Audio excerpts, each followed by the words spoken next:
이제 특검 이야기로 넘어가 보겠습니다. 미묘한 시기에 이뤄진 김건희 여사의 병원 입원을 두고 여러 가지 해프닝도 불거지고 있습니다. 이미 많은 언론 보도가 됐었는데 허위로 밝혀진 마약 투약 신고도 있었고 다음 날에는 이제 치킨을 좀 전달해달라라고 이제 병원에 배달을 시켰는데 병원에서 수령 거부하는 그런 일도 있었습니다.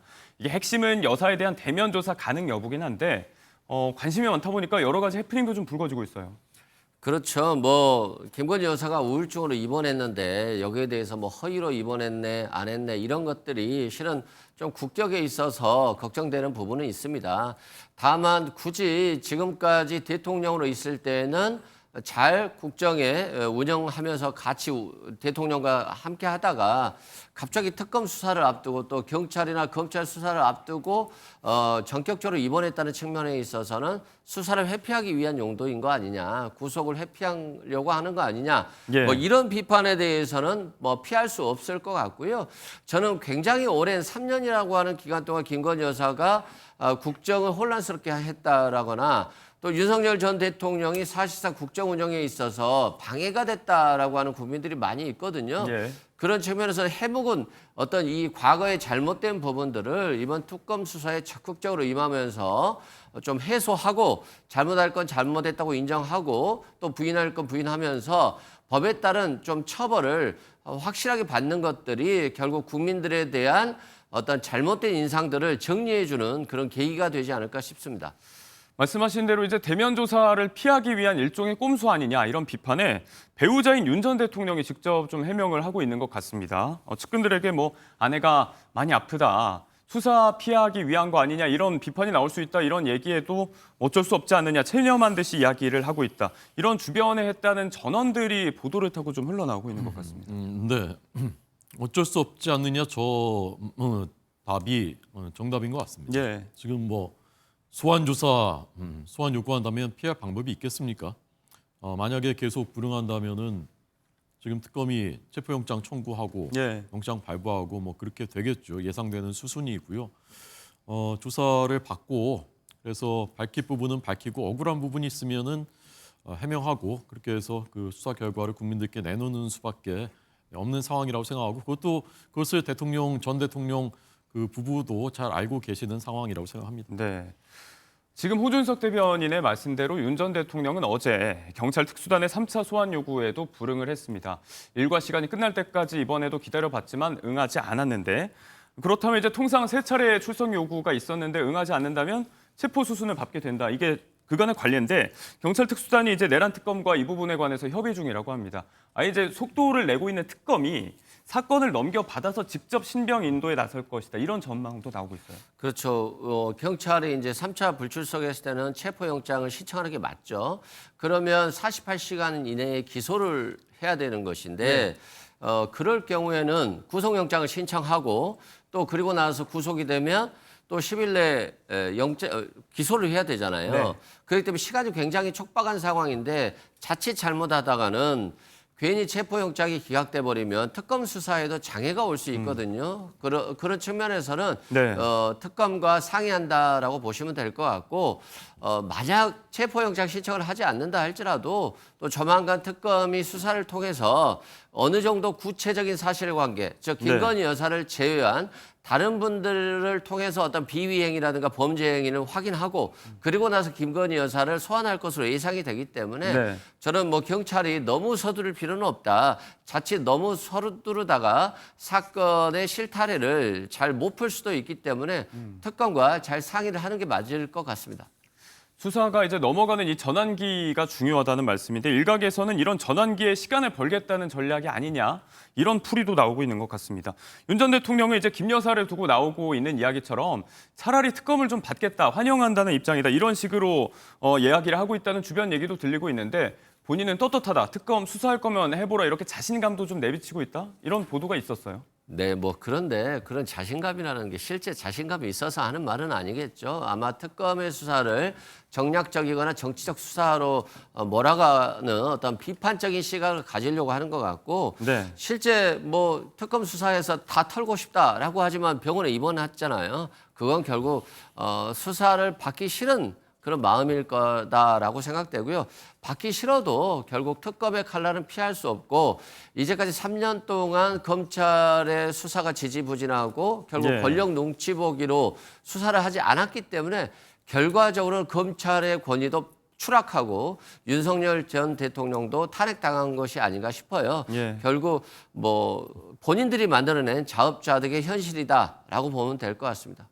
말씀하신 대로 이제 여당과 범여권에서 특혜 이번 논란을 계속해서 내고 있고 좀 말씀을 하셨기 때문에 반론의 기회를 좀 드려야 될 것 같습니다. 조국 혁신당에서도 이제 논평을 냈는데 지난 이재명 대통령의 작년 초에 피습 당시 서울대병원 입원 건을 두고 특혜 논란 언론 보도가 좀 많지 않았냐. 이번 건 어떻게 볼 거냐 이렇게 또 이야기하고 있거든요. 그거하고 이거하고 어떻게 그 연결되는 건지 저는 잘 모르겠고요. 그때 특혜 논란이 있었던 것은 우리나라의 최고의 중증 외상 센터인 부산대 병원이 있었는데 예. 거기서 의료진의 견해와 상관없이 서울대병원으로 이송되고 또 헬기를 부르는 과정에서 민주당 관계자들이 거기에 이제 관여했다라는 것 때문에 나온 것이지 네. 이거하고 이제 그 결부시킬 수 있는 사안은 아닌 것 같고요. 특검이 이제 세 개인데 제가 보기에는 윤 전 대통령이 나는 자신 있다 했던 하면서 이제 언급했다는 부분이 최상병 특검이거든요. 저는 이 부분은 그 별다른 실체가 없을 가능성이 높다고 보고요. 그다음에 내란 특검은 이미 그 윤 전 대통령, 김용현 전 장관 두 사람의 핵심 그 관계자들이 이미 내란 혐의로 기소돼서 재판을 받고 있습니다. 네. 더 이상 중한 벌로 어떤 더 기소할 수가 없는 그런 것이거든요. 문제는 결국 핵심은 김건희 특검일 것이다. 이 김건희 특검을 통해서 어떤 것이 이제 밝혀질 것인지 그 부분이 앞으로의 그 핵심적인 사안이 될 것이라고 봅니다. 말씀하신 내란 특검이 이제 속도를 내고 있는 상황인데 아직 수사팀 구성 특검보 임명 전인데 일단 발빠르게 내란 혐의로 구속 중인 김용현 전 국방부 장관에 대해서 추가 기소를 했습니다. 이 두 가지 혐의가 추가됐는데 일단 핵심은 구속기간 만료를 앞두고 있지 않습니까? 여기에 대한 김 전 장관에 대한 재구속 차원인 것 같아요. 그렇죠. 이제 법원이 보석 결정을 했습니다만 그 보석 조건을 받지 않겠다. 그러니까 다른 사람 사건 관련자들을 만나지 않는다거나 가택에서만 활동한다거나 이런 조건들 제한들이 있는데 이 제한들을 받지 않고 나가겠다라고 하는 것들은 결국 증거 인멸이라든가 또 관련자들과 말 맞추게 할 우려가 있기 때문에 특검 입장에서 보면 추가적인 기소를 통해서 구속영장이 발부돼서 신병을 확보한 이후에 증거인멸이라든가 이런 상황도 막으면서 네. 외환 유치 또는 내란죄 과정에 있어서 부족한 수사 미진한 부분에 대해서도 추가적으로 수사를 하려고 하는 것 같아요. 그런 측면에서 아마 다시 구속영장을 발부해달라라고 이제 법원에 요청한 것 같은데 네.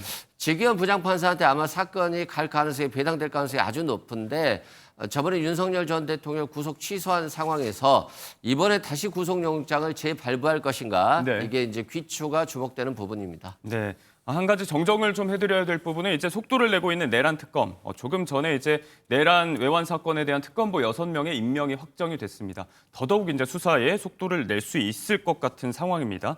내란 특검뿐만이 아니고 3대 특검이 서로 경쟁적으로 지금 수사 속도전을 벌이고 있습니다. 각 특검의 본진, 김건희 특검 같은 경우는 광화문, 그리고 내란 특검과 최혜병 특검 같은 경우는 이제 서초동에 사무실을 내고 특검 수사 본격화가 된다는 보도가 많이 나오고 있는데 일단 시작 전부터 보도가 가장 많이 나왔던 부분들은 기존의 검찰 수사를 중심으로 김건희 여사 관련 의혹일 겁니다. 재수사가 이뤄지고 녹취 파일도 나오고 이러면서 관련자들의 진술에도 기류 변화가 조금씩 보이고 있는 것 같아요. 그렇죠. 원래 이제 윤석열 정부가 들어설 때는 윤석열 전 대통령이 모든 행정부 권력을 쥐기 때문에 검찰도 그에 맞춰서 진술을 그냥 유연하게 받았을 겁니다. 그렇다 네. 보니까 그냥 가면 김건희 여사는 잘 몰라요. 김건희 여사는 관여된 게 없습니다라고 하고 검찰도 그 진술을 토대로 압수수색을 하지 않아 버리는 것이죠. 결과적으로 직무유기와 같은 상황이 발생한 것인데 그런 것 때문에 김건희 여사가 보호됐다라고 한다면 이제는 보호막이 없잖아요. 윤석열 전 대통령이라는 보호막이 없기 때문에 이번에도 미래에셋증권 등을 압수수색해 보니까 없었다라고 하는 증거들이 엄청나게 나온 거 아닙니까? 그래서 주가 조작을 통해서 한 수익의 40%를 주는 것들이 부담되는 거 아니냐? 예. 또 인위적으로 주가를 부양한다거나 이런 관리하고 있다는 뉘앙스들을 통화한 내역들이 다 나오잖아요. 이런 자료를 검찰이 지금까지 확보를 못했다? 이건 봐주기 뭐 일부러 환급받게 되지 않지 않습니까? 이제 사회가 조금은 정상적으로 되고 좀 성역이 없는 그런 검찰 수사에 있어서 성역이 없고 공정한 예. 수사가 됐으면 좋겠습니다. 말씀대로 이제 결정적인 증거, 정황 증거들이 나오기 시작하면서 관련자들, 뭐 해당 증권사의 직원이라든지 2차 주포로 이렇게 지목되고 있는 김모 씨 등 진술이 좀 바뀌고 있는데 일단 본인이 직접 관여했다는 의혹 제기에는 선을 긋고 있지만 공통적으로 윗선과는 좀 공모했을 정황이 보인다. 차원의 목소리가 나오고 있습니다. 이 윗선은 이미 유죄가 확정된 권오수 전 회장을 말하는데요. 좀처럼 입을 열지 않았죠. 예전 영상 한번 보시겠습니다. 혹시 김건희 씨하고 좀 알고 지내시는 사이입니까? 김건희 씨 전주로 거론되는데 못 들었어요? 상고하실 계획이신가요? 오늘 1심보다 형 무겁게 나왔는데 어떻게 생각하십니까? 전주 방조 혐의 유죄로 인정됐는데 어떻게 생각하세요?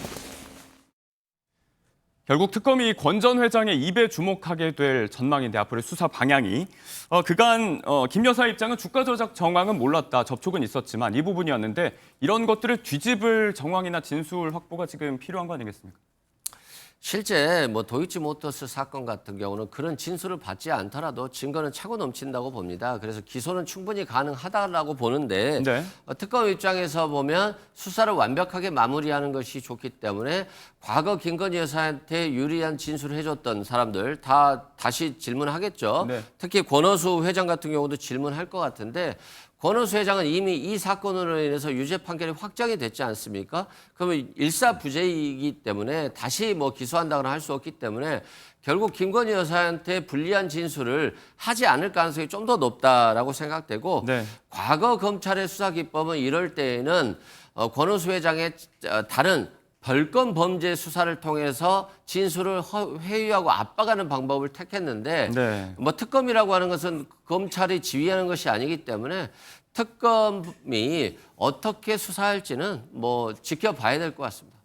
이런 부분들의 변수가 되고 있는 건 지금 나오고 있는 김 여사의 육성 파일들. 이 부분에 대한 확보 시도가 있었는데 그전까지는 이제 증권사의 말만 믿고 추가로 확보할 의지를 보이지 않았다. 갑자기 재수사가 탄력을 받고 있다. 이 부분에서 여러 가지 목소리가 나오고 있는 것 같습니다. 네, 두 분과 이야기 여기서 정리해 보겠습니다. 고맙습니다. 맞습니다.